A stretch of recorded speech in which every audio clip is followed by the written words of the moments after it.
Hello. Hi. How's it going? Good, good. How are you? Great. Whenever we're going live, I have this like urge to scratch my nose, and I don't want that to be the first thing that people see. So I'm going to scratch my nose now. Um, I'm Krista Jimenez, and Yeah. I am of Pura Vida Moms. And I'm here with Ryan Sitzman, who owns a million blogs. But for today, we'll focus on Costa Rica Outsider. Yes. And Hi. we're going to talk about shopping in Costa Rica and what it's actually like for Americans who have very different shopping customs. So, Sitzman, what was it like the last time you went shopping for deodorant?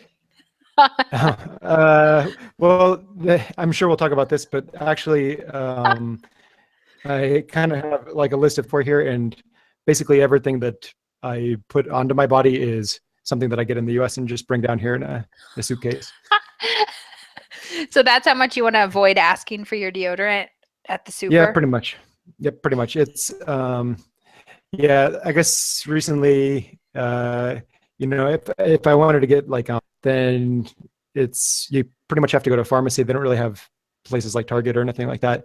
A few things you can maybe buy at a supermarket, but with something like medicine, if you go to the pharmacy, well, first you have to wait in line, and everything's behind a counter. Like you can see a couple things in a display case. Maybe everything you just have to wait till they talk to you. Then you have to explain your symptoms to, the person at the counter and everybody else who wants to listen to it. Then they're like, "Oh, athlete's foot. Oh, yes, athlete's foot. Describe that."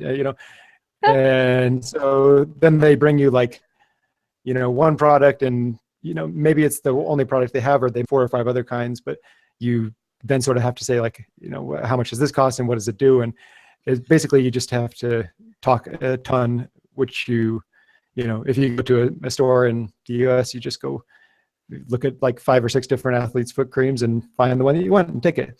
So it's a lot more involved and a lot more, yeah, you got to know a lot of vocabulary. So if you're trying to learn Spanish, actually, it's a good thing, but um, yeah, it takes a If you're lot of. just trying to get your athlete foot cured, it takes a long Exactly. time.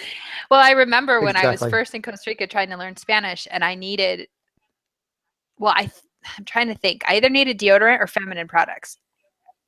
And Mhm. either way, like I already stuck out like a sore thumb being taller than everyone and blonde haired and blue eyed. And my Spanish Mhm. wasn't very good. And I looked up the vocabulary for all those things, but I didn't really want to say that to anybody. I just wanted to go in and get my thing. So I remember Yeah. like walking down the street rehearsing, like, okay, I need deodorant. And and not even knowing if when I got there they were going to have the brands that I was used to anyway. Yeah, for sure. Um, so then, yeah, you do this whole conversation thing, and you're right. Everybody can hear what you're Mhm. asking for and what you're saying. And at least San Ramon, where we live or do some of our shopping, is like fairly small. So sometimes Ricardo would be like, "Hey, Yeah. I was in the supermarket and I saw so and so buying condoms or something," God and, forbid. and you're like, "Dang it, that could have been me." Yeah. Explaining it, and now so and so is telling their grandma that I Yeah. was buying deodorant. Yeah. Yeah. Or the tall American teacher has athlete's foot. What? Oh yeah, not just Sitzman. No, they wouldn't know your name. The tall American teacher, Yeah. Brian. Yeah. Brian. Yeah. Brian. Yeah. But see, the thing is, so once you get your stuff, right? Like you've described this whole thing and you've picked out your athlete's foot medicine, then the person Mhm. who sold it to you takes it to another person who's at least in San Ramon, Mhm. whose only job is like to sit at the cash register and ring these things up. Yeah. So like once you've seen the product, it goes back behind the counter and takes a trip like to the end of the counter. And you go down there and you wait in line again to pay. Yep. Yeah. Exactly. It's definitely a full-on cashier usually. Yeah, at the pharmacy that happens. Sometimes it's the same person that gives you the product then, like after you pay for it. But I remember this one time we bought like a piece of furniture for our kitchen. It was like a little table thing, and so you have to talk to a salesperson to like you can sort of look at a furniture store, but still people like constantly are like on top of you, and like I think they think it's good customer service, but for me it's just kind of annoying. Like the same with like clothing stores. That's why, but also because of the prices. But yeah, so you have to ask, I'd like to buy this piece of furniture. Then you have to describe it. Then they'll show you what they have. So you talk to the salesperson. Then when everything's ready, then then they send you back to the cashier to pay. Then the cashier you give the cashier the money. They give you a receipt. Then you sometimes have to take that receipt to a third person. Then that third person will put it into a bag and either staple it or tape it and then staple the receipt to the bag. And then you might get the product if it's small, or if it's bigger, then you have to like go talk to another person who'll help you get the product out of the store. And But then don't forget, they stamp the receipt also before they do all this, right? Yeah, sorry, Like, I thought I in this 5-minute transaction, yeah, there is a stamp to make sure that the money exchange was not official. It was the stamping of the receipt that really made it official.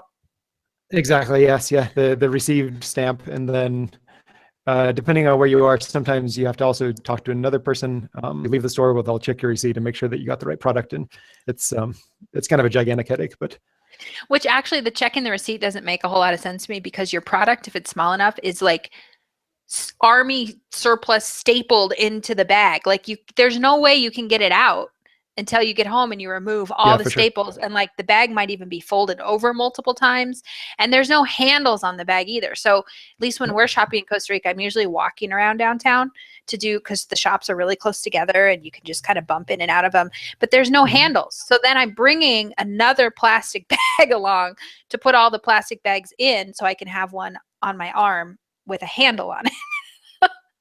Yeah, that's definitely true. And if you have something like a backpack and you say like, I don't need a bag, I'll just, I'll put this, pack of gum into my backpack. It's like, it kind of like does not compute. And then they still try to give you a bag, or then they don't know what to do with the receipt. And it's just kind of a big mess. Yeah. The no hace falta una bolsa. People look at me like I'm nuts. I don't need a bag. Yeah. Well, what are you gonna do with it? But the backpack thing is really interesting, because I think of going into the supermarkets with like an extra large purse or a backpack, and you can't have that in the supermarket with you. So you have to go. And I've noticed now when we've gone down, maybe you don't have to talk to someone as much, but you used to have to like go to someone and hand them all of your possessions, and they'd put it in a locker and give you either a number or a key that you would walk around in the store with. And if my purse was too big, I would have to justify like, well, I need this purse because the diapers are in it or something. And then, they'd be like, okay, but then you'd notice the security guard following around the store to see if you're going to put anything in your purse and steal it while you're in the store. Yeah, that's true. And I I guess not obviously, but I don't obviously I don't take a purse, but I will have a backpack occasionally.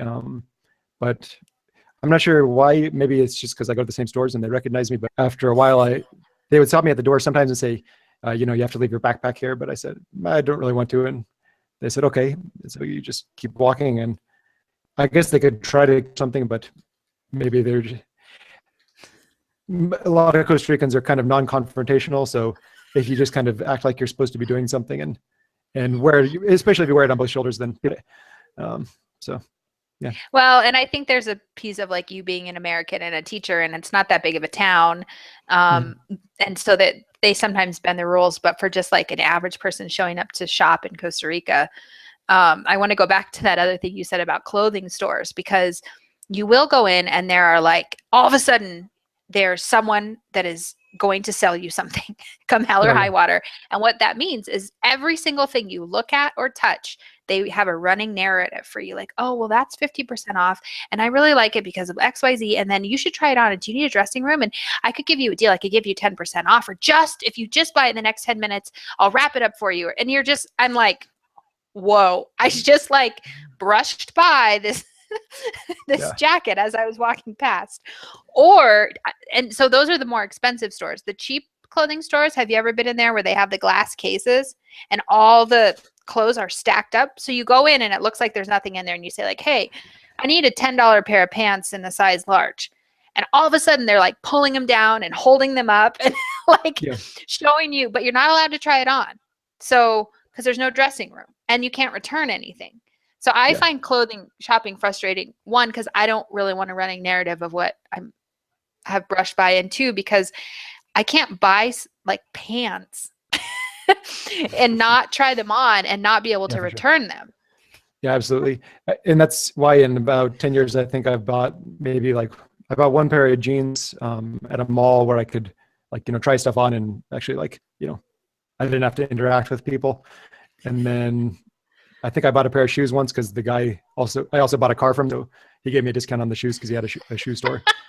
But I think that's almost the only things that I bought in those 10 years. It's just so, I don't know. It's just such a hassle. And the prices are, if it's a name brand thing, it's usually about twice as much here. Or if it's, generic, then it might actually be just as good a quality, but a lot of times it kind of, falls apart, or it's just harder to find what you want. So basically all of our clothes we buy in the US and bring them down here. So yeah, we take a lot of clothes for relatives down there. Although I will say, there's a shoe store in San Ramon, the main liquor store in the main drag of town, down going, I guess it'd be north a little bit farther away from the church. That is awesome. They have imported shoes, really cheap, and they usually like give you free shoes if you buy another pair of shoes. Awesome. And so anyway, if you do need tennis shoes, they import them from France, and they're awesome. And we bought all our tennis shoes there for the year, and Ricardo and Eliana are still wearing theirs. Mine were nice. My feet were too big, is what they told me. They only went up to a size 8.5. I have a size 9, so I didn't get any shoes. Oh, okay. Well, I'll keep it in mind, but yeah, sounds good. All right. Well, our viewers should definitely chime in if they've had any interesting foreign shopping experiences or any shopping experiences in Costa Rica. And Costa Ricans who are learning English, you can comment here, defend yourselves. Tell us about why shopping's so great. Because these two Americans clearly don't think that it's very great to shop in Costa Rica. Yeah, and I don't want to say everything negative. One thing I wanted to mention, though, talking about learning stuff, is if you're trying to learn Spanish, it's actually a pretty good way to learn a lot of vocabulary.